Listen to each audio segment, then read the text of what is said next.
Bonsoir. Alors ce soir, je me suis fait commander loger de mon volet habituel, donc voilà.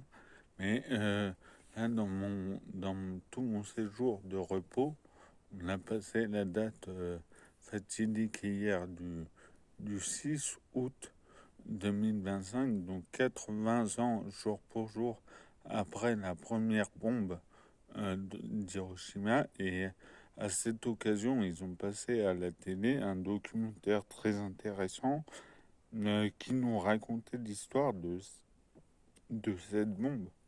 Et en fait, voilà, il se trouve qu'à un moment, les scientifiques américains, pour tester la puissance de leur truc, ils ont injecté euh, du plutonium à des gens. C'est ce qu'ils disaient dans ce documentaire qui est passé sur France 2.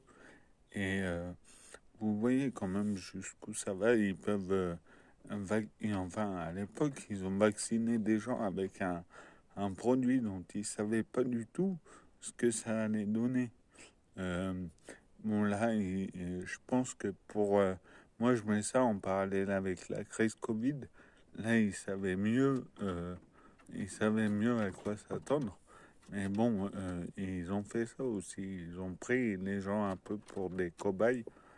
Et faut se dire que dans quelques années, si jamais on a des vaccins à ARN messager qui sont très bien dosés, comment très sécurisés et tout, et ben faudra dire merci à tous ces gens qui sont morts pour qu'on puisse arriver à établir ce vaccin. Il y a eu quand même quelques morts, hein, peut-être pas autant qu'on croit, mais bon, il y en a eu.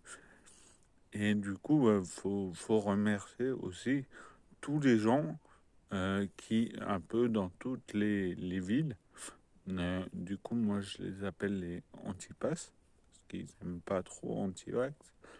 Et faut les remercier parce que le fait d'avoir recensé tous les cas d'effets secondaires où les gens ne sont pas morts, hein, et ben tout ça, ça devrait permettre d'analyser les trucs et peut-être que dans le futur, les scientifiques vont pouvoir pondre à partir de ces cas litigieux des correctifs qui font que l'ARN messager sera mieux pris en compte. Donc voilà, moi je continue à me battre avec eux parce que vraiment, faut le faire reconnaître.